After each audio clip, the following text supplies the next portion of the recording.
He was a child that loved being outside, loved being in his local park, loved running around. He had a great group of friends here, all who, it was just like, you described it as a little wandering band of kids that would travel from house to house.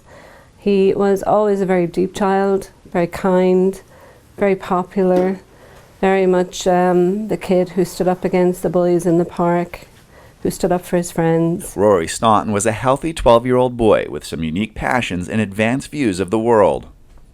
Very interested from an early age from human rights and underprivileged, downtrodden kids being bullied or anything along those lines. He would automatically take them under the wing. He was a phenomenal big brother to his little sister Kathleen, very protective of her.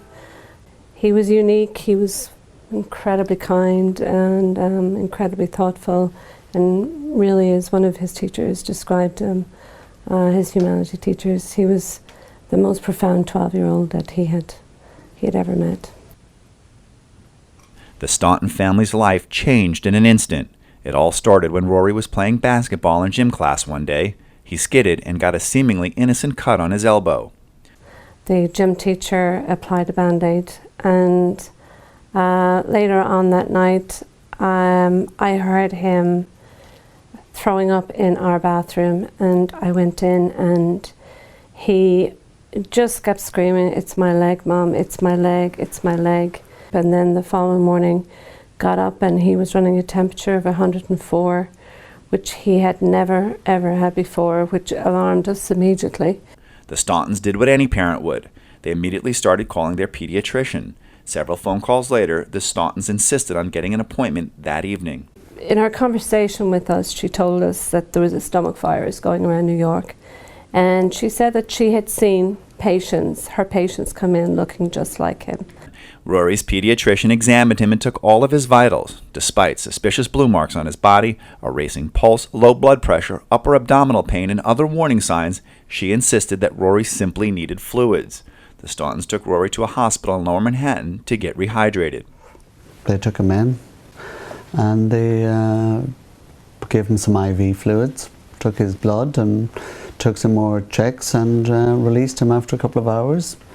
And again, they reiterated that it was probably a cold or something. The Stauntons took Rory home, but he continued to get worse. Later on in the evening, his colour started to change. Body started to come out in blue marks all over his body. His face started to go yellow. We had kind of begun, we just knew that there was something just not right. Concerned for their son's life, the Stauntons took Rory back to the hospital. All hell broke loose and they started running. It was almost like a flashing light went off someplace and everyone started running and running around. And then one of them said to him, "What day is it?" and something else. And Orla said, "Well, ask him something else. Ask him who's the president." And he says, "Barack Obama." And Orla said, "And who'll be the president in 4 years' time?" He said, "Barack Obama." And that's actually the last thing he said. And he died Sunday at 6 o'clock on the 1st of April at 6:29.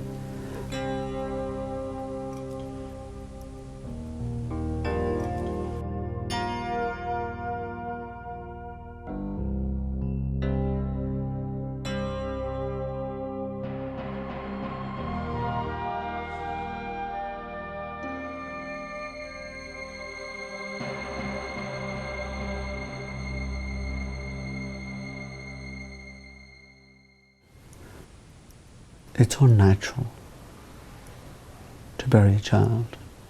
What we are today, Orla and I, there isn't a name for us. If a child buries a parent, they're called an orphan. If a husband or wife buries a spouse, they're called widow or widower. There is no word for us. There's no word for Kathleen. She buried her brother. One day you see a rat pack, as I used to say, running around the neighbourhood. Our son is part of them. He's a foot above everyone else. And the next day they're running and he's not there, and he'll never be there as they move on through colleges and high schools. He'll never be in the picture. That's what we have to live with. And you go from one day a week before picking out which type of pizza he wanted. Rory liked to eat. It wasn't which type he wanted, it wasn't 1, 2 or 3, I'll have all of the above, alright? And would finish his food always. 2 weeks later you're asked by a funeral undertaker to pick out a casket.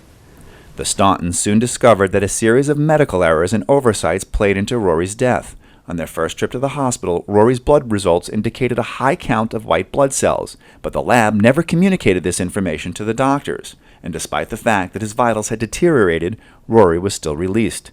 In hindsight, Rory was sent home during the most critical point, hours the hospital would have needed to save his life. To make matters worse, the Stauntons still didn't know what had killed their son. Finally, after he died, the hospital told us that he had had sepsis. We had never ever heard of sepsis until our son was dead. Rory was a red light for it. Every single one of his symptoms indicated sepsis, every one of them. I was so angry. I was really angry.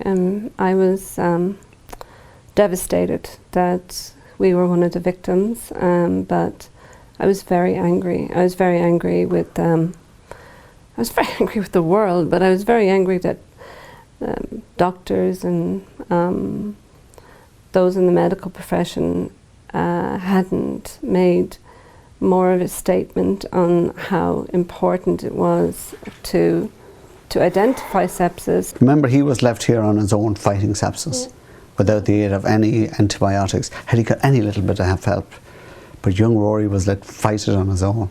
The Stauntons continued to do research to find out more about the condition that killed Rory. Millions of people every year develop sepsis, and it's a leading killer of patients in hospitals in the United States and in the world.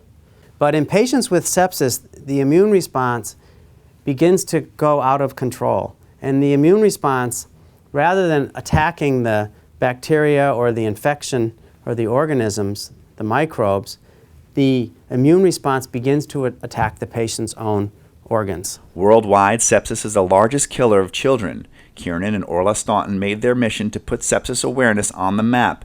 I began to feel we're not alone. We're not alone. There are others that feel that this has gone on far too long. This has been brushed under the carpet, and it's time now to stand up and say enough. If every hospital in New York had the standard of awareness and looking for that North Shore-lij has had in their system, then our son would be alive today. So when we looked at the hospitals and the commissioner, New York State Commissioner, Health Commissioner, Dr. Shah, had brought all the groups and the hospitals in, and where the standard was up at here, the standard that would say if most New York hospitals were here, North Shore-lij were up here. So had their standard been the state standard, I've no doubt our son would be alive today.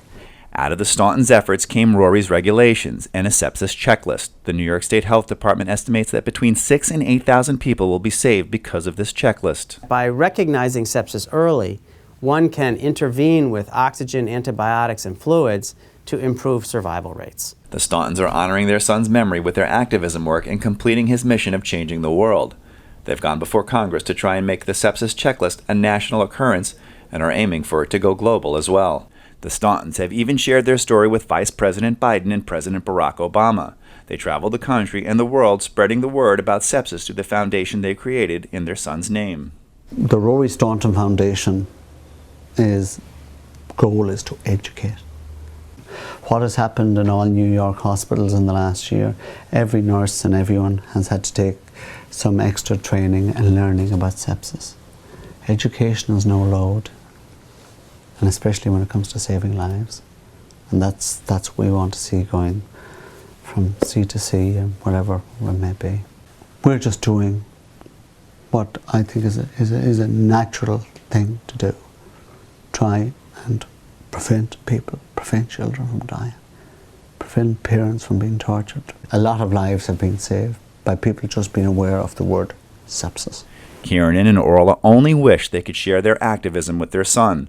The 12-year-old boy, well beyond his years, would rather watch C-SPAN, learn about Rosa Parks, and fight against injustice in the world. You keep coming home ready to tell Rory the story of, hey, you know, we were in Washington today and he's not here. So it's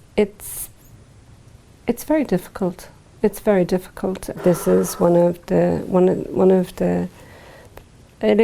things that brings us for me anyway, certainly the most solace in that I know he would want us to be doing it, because to have allowed Rory Staunton to die and that to be the end of his story would have been the greatest disservice that we could do the world, because he was going to change the world. He said he always wanted to change the world, and anyone who met him knew he was going to change the world.